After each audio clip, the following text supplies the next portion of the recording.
ਪਿਆਰੇ ਦੋਸਤੋ, ਅੱਜ ਅਸੀਂ ਫਿਲਾਸਫਰ ਸਟੋਨ ਦੇ ਵਿੱਚ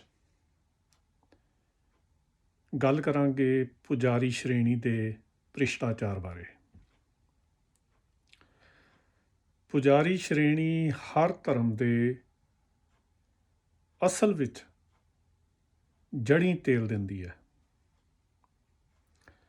ਚਾਹੇ ਉਹ ਪਾਦਰੀ ਹੋਣ, ਚਾਹੇ ਉਹ ਮੌਲਾਣੇ ਹੋਣ, ਚਾਹੇ ਉਹ ਬ੍ਰਾਹਮਣ ਜਾਂ ਸਾਡੇ ਗ੍ਰੰਥੀ ਹੋਣ। ਪਿਛਲੇ ਕੁਝ ਸਮੇਂ ਤੋਂ ਸਿੱਖਾਂ ਦੇ ਵਿੱਚ ਖਾਸ ਕਰਕੇ ਆਪਣੇ ਜਿਹੜੇ 5 ਮੁੱਖ ਗ੍ਰੰਥੀ ਨੇ, ਜਿਨ੍ਹਾਂ ਨੂੰ ਇਹ ਸਿੰਘ ਸਾਹਿਬ ਅਤੇ ਜਥੇਦਾਰ ਅਤੇ ਹੋਰ ਪਤਾ ਨਹੀਂ ਕੀ ਕੀ ਲਕਬ ਦਿੰਦੇ ਨੇ, ਉਹਨਾਂ ਨੂੰ ਲੈ ਕੇ ਬਹੁਤ ਵੱਡੀ ਬੇਚੈਨੀ ਜਿਹੜੀ ਹੈ ਸਿੱਖ ਸੰਗਤਾਂ ਦੇ ਵਿੱਚ ਫੈਲੀ ਹੋਈ ਹੈ। ਇੱਥੋਂ ਤੱਕ ਕਿ 3-4 ਸਾਲ ਪਹਿਲਾਂ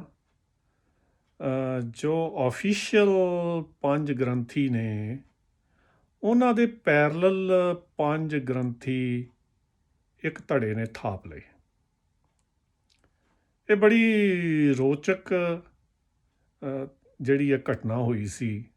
ਖਾਸ ਕਰਕੇ ਦੂਜੇ ਧਰਮਾਂ ਦੇ ਲੋਕਾਂ ਨੇ ਇਹਦੇ 'ਚ ਬੜਾ ਇੰਟਰਸਟ ਲਿਆ ਕਿ ਵੇਖੋ ਕਿਵੇਂ ਜਿਹੜਾ ਪੁਜਾਰੀ ਵਰਗ ਦੁਫਾੜ ਹੋ ਗਿਆ। ਕੌਮ ਦੁਫਾੜ ਨਹੀਂ ਹੋਈ, ਪੁਜਾਰੀ ਵਰਗ ਜਿਹੜਾ ਉਹ ਦੁਫਾੜ ਹੋਇਆ। ਆਪਣੇ ਆਪਣੇ ਹਿੱਤ ਹੁੰਦੇ ਨੇ। ਖੈਰ, ਇਹ ਸਮੱਸਿਆ ਗੁਰੂ ਨਾਨਕ ਸਾਹਿਬ ਦੇ ਸਮੇਂ ਗੁਰੂ ਨਾਨਕ ਸਾਹਿਬ ਨੇ ਵੀ ਮਹਿਸੂਸ ਕੀਤੀ ਸੀ ਕਿ ਲੋਕਾਂ ਦੀ ਲੁੱਟ ਜਿਹੜੀ ਹੈ ਉਹ ਧਰਮ ਦੇ ਨਾਂ 'ਤੇ, ਧਰਮ ਦੀ ਆੜ ਵਿੱਚ ਮੁਲਾਣੇ, ਬ੍ਰਾਹਮਣ ਅਤੇ ਜੋਗੀ ਤਿੰਨੇ ਉਸ ਵੇਲੇ ਦੇ ਮੁੱਖ ਇਹ ਧਾਰਮਿਕ ਠੇਕੇਦਾਰ ਸੀ, ਧਰਮ ਦੇ ਠੇਕੇਦਾਰ, ਇਹ ਲੁੱਟ ਕਰ ਰਹੇ ਸਨ। ਔਰ ਗੁਰੂ ਨਾਨਕ ਸਾਹਿਬ ਨੇ ਇਹਦੇ ਬਾਰੇ ਆਪਣੀ ਬਾਣੀ ਦੇ ਵਿੱਚ ਲਿਖਿਆ ਹੈ ਕਿ ਕਾਦੀ ਕੂੜ ਬੋਲ ਮਲ ਖਾਏ, ਬ੍ਰਾਹਮਣ ਖਾਏ ਜੀਆਂ ਘਾਏ, ਜੋਗੀ ਜੁਗਤ ਨਾ ਜਾਣੇ ਅੰਧ, ਤੀਨੋਂ ਉਜਾੜੇ ਕਾ ਬੰਦ। ਜਿਹੜਾ ਸਮਾਜ ਦੇ ਵਿੱਚ ਉਜਾੜਾ ਚੱਲ ਰਿਹਾ ਨਾ, ਗੁਰੂ ਨਾਨਕ ਸਾਹਿਬ ਇਹ ਕਹਿੰਦੇ ਆ ਕਿ ਇਹ 3 ਹੀ ਲੋਕ ਜਿਹੜੇ ਨੇ ਇਹ ਜ਼ਿੰਮੇਵਾਰ ਨੇ। ਇਹਨਾਂ ਨੇ ਹੀ ਧਰਮ ਦਾ ਜਨਾਜ਼ਾ ਕੱਢਿਆ ਹੋਇਆ ਹੈ। ਇਹਨਾਂ ਨੇ ਹੀ ਧਰਮ ਨੂੰ ਇੱਕ ਵਪਾਰ ਬਣਾ ਕੇ ਲੋਕਾਂ ਨੂੰ ਗਲਤ ਰਾਏ ਕਰਮ ਕਾਂਡਾਂ ਦੇ ਵਿੱਚ ਪਾ ਕੇ ਉਲਝਾਇਆ ਹੋਇਆ ਹੈ। ਇਹਨਾਂ ਦੀਆਂ ਆਪਣੀਆਂ ਗਰਜਾਂ ਨੇ, ਔਰ ਆਪਣੀਆਂ ਗਰਜਾਂ ਨੂੰ ਇਹ ਬੜੀ ਚਲਾਕੀ ਦੇ ਨਾਲ ਧਰਮ ਦਾ ਜਿਹੜਾ ਹੈ ਬੁਰਕਾ ਪਹਿਨਾ ਦਿੰਦੇ ਨੇ, ਧਰਮ ਦਾ ਜਿਹੜਾ ਹੈ ਰੂਪ ਦੇ ਦਿੰਦੇ ਨੇ, ਅਤੇ ਫਿਰ ਲੋਕਾਂ ਦੀ ਇਹ ਲੁੱਟ ਕਰਦੇ ਨੇ, ਸ਼ੋਸ਼ਣ ਕਰਦੇ ਨੇ। ਮੈਂ ਅੱਜ ਇਹ ਗੱਲ ਕਰਾਂਗਾ ਕਿ ਮੈਂ ਜਦੋਂ ਬਾਈਬਲ ਪੜ੍ਹੀ ਤਾਂ ਬਾਈਬਲ ਦੇ ਵਿੱਚ ਮੈਨੂੰ ਜਿਹੜੀ ਮੱਤੀ ਦੀ ਅੰਜੀਲ ਹੈ, ਬਾਈਬਲ ਦੀ ਪਹਿਲੀ ਪੋਥੀ ਜਿਹੜੀ ਨਵੇਂ ਨੇਮ ਦੀ, ਨਿਊ ਟੈਸਟਾਮੈਂਟ ਦੀ, ਉਹਦੇ ਵਿੱਚ 21ਵਾਂ ਅਤੇ 23ਵਾਂ ਚੈਪਟਰ ਮੈਨੂੰ ਬਹੁਤ ਹੀ ਇਸ ਸੰਦਰਭ ਦੇ ਵਿੱਚ ਰੌਚਕ ਲੱਗੇ ਨੇ।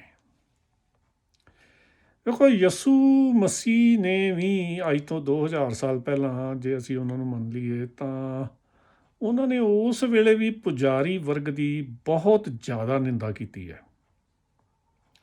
ਔਰ ਮੈਨੂੰ ਬਾਈਬਲ ਦੇ ਵਿੱਚੋਂ ਜਿਹੜੇ ਬਹੁਤ ਸਾਰੇ ਕੁਝ ਚੈਪਟਰ ਕਹਿ ਲਓ ਜਾਂ ਕੁਝ ਹਿੱਸੇ ਜਿਹੜੇ ਬਾਈਬਲ ਦੇ ਨੇ ਉਹ ਬੜੇ ਪਸੰਦ ਨੇ।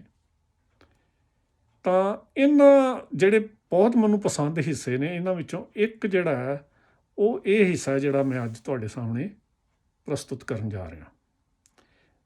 ਚੰਗੀ ਗੱਲ ਹੈ ਕਿ ਜੇ ਤੁਸੀਂ ਵੀ ਬਾਈਬਲ ਦੇ ਇਹ ਹਿੱਸੇ ਜਿਹੜੇ ਨੇ ਖੁਦ ਪੜ੍ਹੋ ਅਤੇ ਇੰਜੋਏ ਕਰੋ।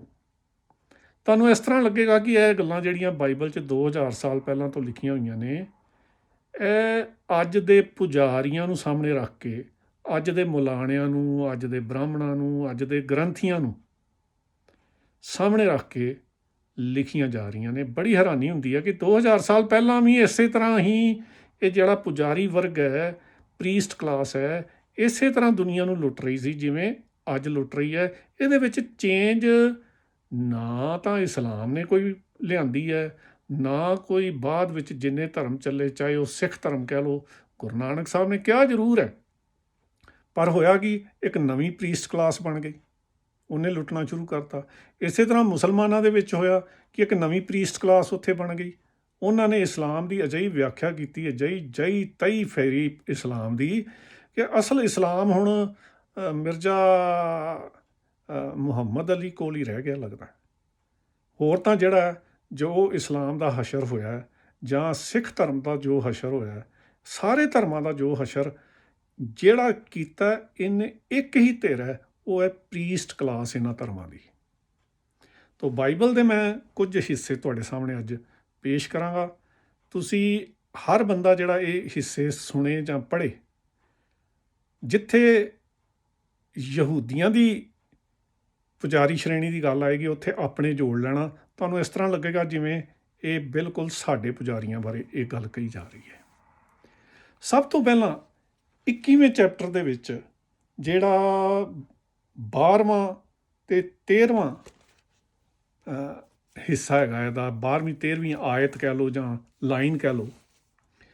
ਜਦੋਂ ਯਸੂ ਮਸੀਹ ਯਰੂਸ਼ਲਮ ਦੇ ਮੰਦਰ ਵਿੱਚ ਗਏ ਤਾਂ ਉਹਨਾਂ ਨੂੰ ਇਹ ਵੇਖ ਕੇ ਬੜੀ ਹੈਰਾਨੀ ਹੋਈ ਕਿ ਜਿਹੜਾ ਪਰਮਾਤਮਾ ਦੀ ਪੂਜਾ ਦਾ ਮੰਦਰ ਹੈ, ਉੱਥੇ ਤਾਂ ਜਿਹੜਾ ਵਪਾਰ ਨੂੰ ਮੁੱਖ ਰੱਖ ਕੇ ਉੱਥੇ ਦੁਕਾਨਾਂ ਖੁੱਲ੍ਹ ਗਈਆਂ ਨੇ, ਉੱਥੇ ਫੜੀਆਂ ਲੱਗੀਆਂ ਹੋਈਆਂ ਨੇ। ਔਰ ਇਹੋ ਕੁਝ ਹੀ ਜੇ ਮੈਂ ਹੁਣ ਥੋੜ੍ਹਾ ਜਿਹਾ ਕੰਪੇਅਰ ਕਰਦਾ ਚੱਲਾਂਗਾ, ਤੁਹਾਨੂੰ ਸਮਝ ਆ ਜਾਏ ਕਿ ਜਿਵੇਂ ਆਪਾਂ ਦਰਬਾਰ ਸਾਹਿਬ ਜਾਂਦੇ ਹਾਂ ਅਤੇ ਉਹਦੇ ਆਲੇ ਦੁਆਲੇ ਕਿੰਨੀਆਂ ਦੁਕਾਨਾਂ ਨੇ ਜਿਹੜੀਆਂ ਦਰਬਾਰ ਸਾਹਿਬ ਕੰਪਲੈਕਸ ਦਾ ਹਿੱਸਾ ਨੇ। ਉਹ ਦੁਕਾਨਾਂ ਕਿਰਾਏ 'ਤੇ ਚੜ੍ਹਦੀਆਂ ਨੇ, ਉੱਥੇ ਭਾਂਤ ਭਾਂਤ ਦਾ ਸਮਾਨ ਮਿਲਦਾ।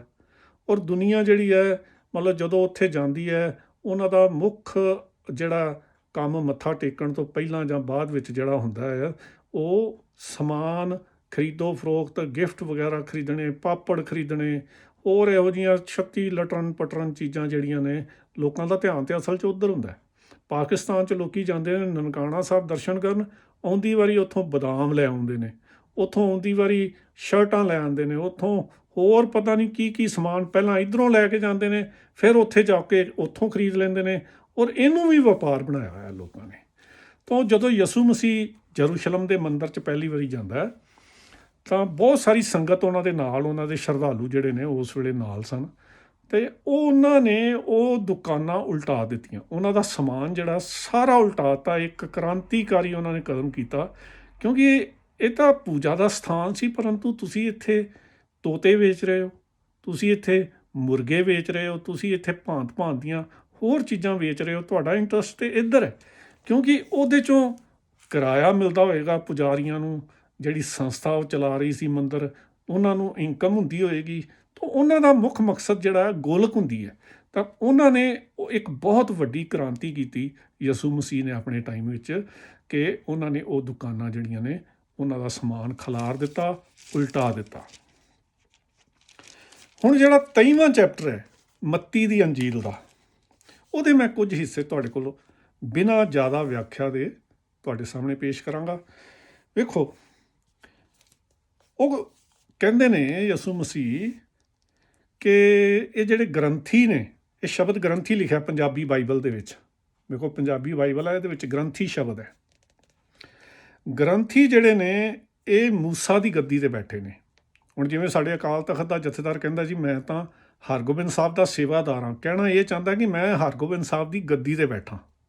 ਅਤੇ ਜਦੋਂ ਗੱਦੀ 'ਤੇ ਬੈਠੇ ਨੇ ਤਾਂ ਇਹਨਾਂ ਨੂੰ ਵੇਖ ਕੇ ਯਸੂ ਮਸੀਹ ਕਹਿੰਦਾ ਹੈ ਕਿ ਇਹਨਾਂ ਦੀਆਂ ਗੱਲਾਂ ਮੰਨ ਲਿਆ ਕਰੋ, ਕਿਉਂਕਿ ਇਹ ਉਹਨਾਂ ਦੀ ਗੱਦੀ 'ਤੇ ਬੈਠੇ ਹੋਏ ਨੇ, ਪਰੰਤੂ ਉਹ ਕੰਮ ਨਾ ਕਰੋ ਜਿਹੜੇ ਇਹ ਕਰਦੇ ਨੇ। ਉਹ ਭ੍ਰਿਸ਼ਟ ਕੰਮ ਜਿਹੜੇ ਨੇ, ਬੇਈਮਾਨੀ ਵਾਲੇ ਕੰਮ ਜਿਹੜੇ ਨੇ, ਇਹ ਝੋਲੀ ਚੁੱਕ ਨੇ, ਇਹ ਸੰਸਥਾਵਾਂ ਦੇ ਗੁਲਾਮ ਨੇ। ਉਹ ਕਹਿੰਦਾ ਕਿ ਇਹਨਾਂ ਦੇ ਇਹ ਕੰਮ ਦੀ ਨਕਲ ਨਾ ਕਰਨਾ, ਤੁਸੀਂ ਇਹਨਾਂ ਦੇ ਹੁਕਮ ਸਿਰਫ ਇਸ ਕਰਕੇ ਮੰਨ ਲਿਆ ਕਰੋ ਕਿ ਇਹ ਮੂਸਾ ਦੀ ਗੱਦੀ 'ਤੇ ਬੈਠੇ ਹੋਏ ਨੇ। ਫਿਰ ਉਹ ਕਹਿੰਦਾ ਕਿ ਇਹ ਸਾਰੇ ਕੰਮ ਜਿਹੜੇ ਨਾ ਆਪਣੇ ਇਹ ਵਿਖਾਵੇ ਲਈ ਕਰਦੇ ਨੇ। ਫਾਰ ਐਗਜ਼ਾਮਪਲ, ਜਿਹੜੇ ਉਹ ਪੁਜਾਰੀ ਸਨ ਯਹੂਦੀਆਂ ਦੇ, ਉਹ ਵੱਡੇ ਵੱਡੇ ਤਵੀਤ ਬੰਨ੍ਹਦੇ ਸਨ ਕਿ ਤਾਂ ਕਿ ਲੋਕ ਉਹਨਾਂ ਨੂੰ ਜਿਹੜੇ ਨੇ ਸਮਝਣ ਕਿ ਇਹ ਬੜੇ ਧਾਰਮਿਕ ਬੰਦੇ ਨੇ। ਪਰੰਤੂ ਯਸੂ ਮਸੀਹ ਦੀ ਜਿਹੜੀ ਨਜ਼ਰ ਹੈ ਉਹ ਕਹਿੰਦਾ ਜੀ ਇਹ ਸਾਰਾ ਕੁਝ ਜਿਹੜਾ ਇਹ ਦਿਖਾਵੇ ਦਾ, ਜਿਵੇਂ ਸਾਡੇ ਗ੍ਰੰਥੀ ਜਿਹੜੇ ਨੇ ਲੰਬੇ ਲੰਬੇ ਵਾਈਟ ਕਲਰ ਦੇ ਬੜੇ ਦੁੱਧ ਧੋਤੇ ਜਿਹੜੇ ਨੇ ਕੱਪੜੇ ਪਾ ਕੇ, ਗਲ ਵਿੱਚ ਹਜੂਰੀਏ ਪਾ ਕੇ, ਬੜੀ ਸੋਹਣੀ ਪੱਗ ਪੇਚਾਂ ਵਾਲੀ ਬੰਨ੍ਹ ਕੇ, ਤੇ ਇਸ ਤਰ੍ਹਾਂ ਪੇਸ਼ ਹੁੰਦੇ ਨੇ ਜਿਵੇਂ ਰਾਜੇ ਮਹਾਰਾਜੇ ਜਾਂ ਰੱਬ ਦੇ ਗੁਰੂ ਦੇ ਖਾਸ ਦੂਤ ਹੁੰਦੇ ਨੇ। ਤੋ ਇਹ ਸੇਮ ਉਹਨਾਂ ਨੇ ਨਜ਼ਾਰਾ ਪੁਜਾਰੀਆਂ ਦਾ ਯਰੂਸ਼ਲਮ ਦੇ ਮੰਦਰ ਦੇ ਵਿੱਚ ਦੇਖਿਆ। ਉਹ ਕਹਿੰਦਾ ਜੀ ਇਹ ਜਿਹੜੇ ਪੁਜਾਰੀ ਨੇ ਨਾ, 7ਵੀਂ ਪੰਕਤੀ ਦੇ ਵਿੱਚ ਇਹ ਲਿਖਿਆ ਕਿ ਇਹ ਚਾਹੁੰਦੇ ਨੇ ਕਿ ਬਾਜ਼ਾਰਾਂ ਦੇ ਵਿੱਚ ਜਦੋਂ ਅਸੀਂ ਜਾਂਦੇ ਹਾਂ ਤੇ ਲੋਕ ਸਾਨੂੰ ਧਾਰਮਿਕ ਰਹਿਬਰ ਸਮਝ ਕੇ ਸਾਡੇ ਅੱਗੇ ਝੁਕਣ। ਬਿਲਕੁਲ ਸਾਡੇ ਇਸੇ ਤਰ੍ਹਾਂ ਕੀਤਾ ਜਾਂਦਾ। ਫਿਰ ਅੱਗੇ ਜਾ ਕੇ 17ਵੀਂ ਪੰਕਤੀ ਦੇ ਵਿੱਚ ਇੱਕ ਬੜੀ ਸ਼ਾਨਦਾਰ ਗੱਲ ਲਿਖੀ ਹੈ, ਕਮਾਲ ਦੀ। ਉਹ ਕਹਿੰਦੇ ਨੇ, ਮੂਰਖੋ ਤੇ ਅੰਨ੍ਹਿਓ, ਕਿਹੜੀ ਚੀਜ਼ ਜ਼ਿਆਦਾ ਅਹਿਮ ਹੈ? ਉਹ ਸਵਾਲ ਕਰਦੇ ਨੇ ਯਿਸੂ ਮਸੀਹ, ਸੋਨਾ ਜਾਂ ਮੰਦਰ? ਫਿਰ ਅੱਗੇ ਜਾ ਕੇ ਕਹਿੰਦੇ ਨੇ ਕਿ ਭੇਟਾ ਜਾਂ ਵੇਦੀ, ਵੇਦੀ ਦੀ ਥਾਂ ਤੇ ਗੁਰੂ ਗ੍ਰੰਥ ਸਾਹਿਬ ਕਰ ਲਓ, ਗੋਲਕ ਜਾਂ ਗੁਰੂ ਗ੍ਰੰਥ ਸਾਹਿਬ। ਯਿਸੂ ਮਸੀਹ ਇਹ ਕਹਿ ਰਹੇ ਨੇ।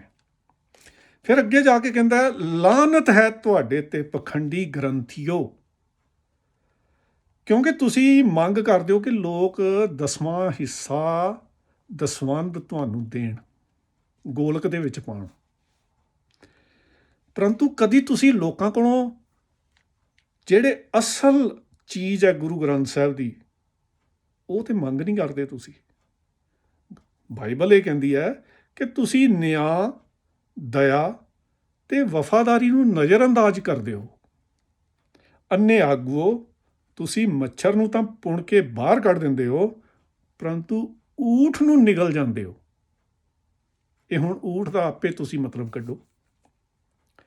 ਫਿਰ ਉਹ ਕਹਿੰਦਾ ਅੱਗੇ ਜਾ ਕੇ ਕਿ ਤੁਸੀਂ ਕੱਪ ਤੇ ਥਾਲੀ ਨੂੰ ਬਾਹਰੋਂ ਤੋਂ ਸਾਫ਼ ਕਰਦੇ ਹੋ, ਮਤਲਬ ਬਾਹਰਲਾ ਹਿੱਸਾ ਤੇ ਉਹਦਾ ਸਾਫ਼ ਕਰ ਲੈਂਦੇ ਹੋ। ਇਹ ਹੁਣ ਸਰੀਰ ਦੀ ਗੱਲ ਹੋ ਰਹੀ ਹੈ, ਪਰੰਤੂ ਜਿਹੜਾ ਅੰਦਰ ਸਾਡੇ ਲਾਲਚ ਤੇ ਹੋਰ ਬੁਰਾਈਆਂ ਨੇ, ਅੰਦਰੋਂ ਕੱਪ ਨੂੰ ਤੇ ਸਾਫ਼ ਹੀ ਨਹੀਂ ਕਰਦੇ, ਬਾਹਰੋਂ ਲਿਸ਼ਕਾ ਲੈਂਦੇ ਹੋ।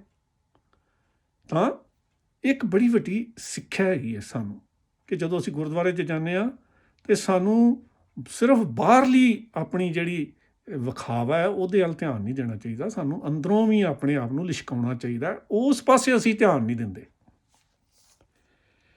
ਉਹ ਕਹਿੰਦਾ ਕਿ ਇਹ ਚਿੱਟੇ ਕੱਪੜੇ ਜਦੋਂ ਵੇਖੇ ਨਾ ਪੁਜਾਰੀਆਂ ਦੇ, ਬੜੇ ਲਿਸ਼ਕ ਦੇ ਕੱਪੜੇ, ਟੀਨੋ ਪਾਲ ਪਾ ਕੇ, ਨੀਲ ਪਾ ਕੇ, ਉਹ ਜਿਹੜੇ ਲਿਸ਼ਕਾਏ ਹੋਏ ਕੱਪੜੇ ਨੇ ਪੁਜਾਰੀਆਂ ਦੇ, ਤਾਂ ਯਿਸੂ ਮਸੀਹ ਨੇ ਕਿਹਾ ਕਿ ਤੁਹਾਡੇ ਜਿਹੜੇ ਲਿਬਾਸ ਨੇ, ਮੈਨੂੰ ਇਸ ਤਰ੍ਹਾਂ ਲੱਗਦਾ ਕਿ ਜਿਵੇਂ ਕਬਰਾਂ ਦੇ ਉੱਤੇ ਚਿੱਟੀ ਕਲੀ ਫੇਰੀ ਹੋਵੇ, ਅਤੇ ਬੜੇ ਕਲੀ ਫਿਰੀਆਂ ਕਬਰਾਂ ਬੜੀਆਂ ਸੋਹਣੀਆਂ ਲੱਗਦੀਆਂ ਨੇ ਦੂਰੋਂ ਵੇਖੋ, ਪਰੰਤੂ ਉਹਨਾਂ ਦੇ ਅੰਦਰ ਕੀ ਨੇ? ਗਲੀਆਂ ਸੜੀਆਂ ਬਦਬੂਦਾਰ ਹੱਡੀਆਂ।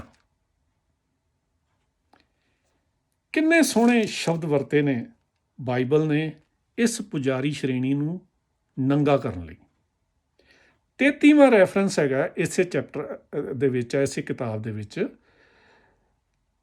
ਸੱਪੋ ਤੇ ਸਪੋਲੀਓ। ਵੇਖੋ, ਪੁਜਾਰੀਆਂ ਵਾਸਤੇ ਸੱਪ ਸ਼ਬਦ ਤੇ ਸਪੋਲੀਏ ਸ਼ਬਦ ਵਰਤਿਆ ਗਿਆ। ਮੈਂ ਤੁਹਾਨੂੰ ਦੱਸਦਾ ਹਾਂ ਕਿ ਤੁਸੀਂ ਮੇਰੇ ਗਿਆਨੀਆਂ ਨੂੰ ਜਾਂ ਸੱਚ ਦੇ ਰਸਤੇ 'ਤੇ ਚੱਲਣ ਵਾਲਿਆਂ ਨੂੰ ਕਤਲ ਕਰੋਗੇ। ਸੱਪ ਸ਼ਬਦ ਇਸ ਕਰਕੇ ਵਰਤਿਆ। ਤੁਸੀਂ ਦੇਖ ਲਓ ਪਿਛਲੇ ਸਮੇਂ ਦੇ ਵਿੱਚ ਅਕਾਲ ਤਖਤ ਨੇ ਮਤਲਬ ਗੁਰੂ ਦੇ ਨਾਂ ਦੇ ਉੱਤੇ ਆਪਣੇ ਵਿਰੋਧੀਆਂ ਨੂੰ, ਸੱਚ ਬੋਲਣ ਵਾਲਿਆਂ ਨੂੰ ਕਿਵੇਂ ਕੁਚਲਿਆ।